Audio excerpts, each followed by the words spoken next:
வணக்கம். இன்று நமது வீனஸ் ஸ்டார் சேனலில் இருந்து ஆஸ்துமா இந்த நோய் என்ன காரணத்தினால் வருகிறது, சித்த வைத்தியத்தில் இதற்கான மருந்து என்ன என்பதை பார்ப்பதற்கு முன்பு நமது சேனலில் இதுபோன்ற மருத்துவ பயனுள்ள வீடியோக்கள் மற்றும் என்டர்டெயின்மெண்ட்டுக்கான பல வீடியோக்கள் பயன்பாட்டிற்காக நாங்கள் வெளியிடுகிறோம். ஆகவே இச்சேனலை நீங்கள் சப்ஸ்கிரைப் செய்து பயன்பெறுவீர்கள் என்று கேட்டுக்கொள்கிறேன். சரி, வீடியோவுக்குள் செல்லலாமா? ஆஸ்துமா. இந்த ஆஸ்துமா என்பது மிக துன்பமான வேதனை தரக்கூடிய ஒரு வியாதி. வேர்ல்ட் ஹெல்த் ஆர்கனைசேஷன் WHO ஆஸ்துமாவிற்கு ஆங்கில வைத்தியத்தில் சரியான மருந்து இன்னும் கண்டுபிடிக்கப்படவில்லை என்று தெரிவித்திருக்கிறது. ஆனால் நமது தமிழ் மரபு முறைப்படி சித்த வைத்தியம் மருந்துகள் உண்டு.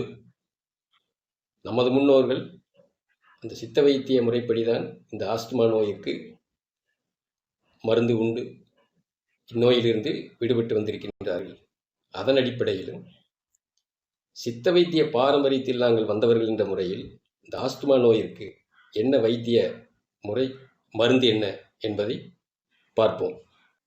இந்த ஆஸ்துமா என்பது தொடர்ந்து மாசுபட்ட இடங்களில் பணிபுரிபவர்கள், இந்த நூற்பாலை, வேஸ்ட் காட்டன் மில் மற்றும் மாசுக்கள் நிறைந்த தொழிற்சாலைகள், மாசுபாடு நிறைந்த சூழ்நிலைகளில் குடியிருப்பவர்கள், இவர்களுக்கு எளிதாக வருவதற்கு வாய்ப்புண்டு.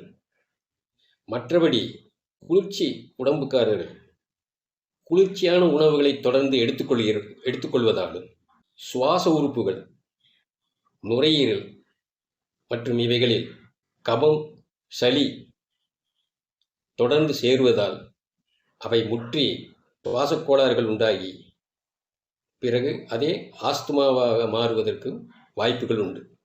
இது வந்துவிட்டால் தொடர்ச்சியான இருமலும் இரைப்பும் உபகரமான ஒரு வாழ்க்கையை நமக்கு தந்துவிட காரணமாக அமைகிறது.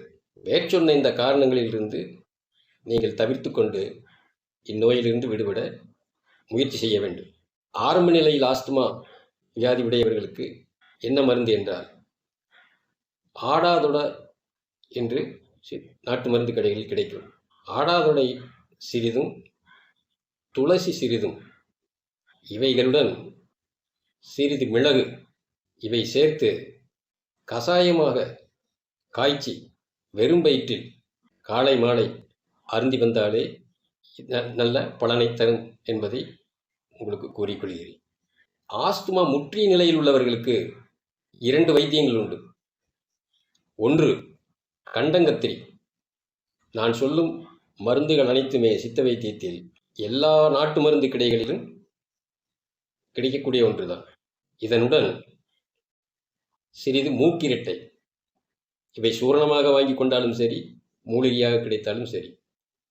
கண்டங்கத்திரி, சிறிது மூக்கிரட்டை, இவைகளுடன் மிளகு, சற்று துளசி, தூதுவளை, இவைகளுடன் நாட்டு மருந்து கடைகளில் கிடைக்கக்கூடிய தாண்டிக்காய், இவைகளை பொடி செய்து சூரணமாக பொடியாக நாட்டு மருந்து கடைகளில் கிடைத்தாலும் உங்களுக்கு நல்லதுதான். அவையை தேன் கலந்து நீங்கள் சாப்பிட்டாலும் சரி, இல்லை கசாயமாக காய்ச்சி அதனுடன் சிறிது தேன் கலந்து, கட்டாயமாக தேன் கலந்து சாப்பிட வேண்டும். இப்படி சாப்பிட்டு வந்தால் ஆஸ்துமா விரைவில் குணமாகும் என்பதை உங்களுக்கு தெரிவிக்கிறேன். இது ஒரு சித்த வைத்திய முறை. இரண்டாவது, இந்த கண்டங்கத்திரி மூக்கிரட்டைக்கு பதில் வெள்ளெருக்கன்பூ. இந்த வெள்ளெருக்கன்பூவில் நட்சத்திர வடிவில் இருக்கும். அந்த நட்சத்திர வடிவில் உள்ள கடினமான பகுதி நச்சுத்தன்மை வாய்ந்தது. அவைகளை நீக்கிவிட வேண்டும். பிறகு அந்த வெள்ளெருக்கன்பூ சிறிது, அவையுடன் நான் மேற்சொன்ன சிறிது மூக்கிரட்டை, சிறிது மிளகு, சிறிது துளசி, சிறிது தூதுவளை, இவைகளுடன் இந்த வெள்ளெருக்கன்பூ போடுவதால் லவங்கம் என்று சொல்வார்கள். இவைகளை கசாயமாக காய்ச்சி அவற்றுடன் சிறிது தேன் கலந்து காலை மேலே இருவேளையும் குடித்து வருவீர்களானால் இந்த ஆஸ்துமாவிலிருந்து நீங்கள் முழுதுமாக விடுபட வழிவகுக்கும். ஆக இந்த வைத்திய முறைகளை நீங்கள் கையாண்டு இந்த ஆஸ்துமா நோயிலிருந்து விடுபடுவீர்கள் என்று நம்புகிறேன். பயன்பெறுங்கள். நன்றி, வணக்கம்.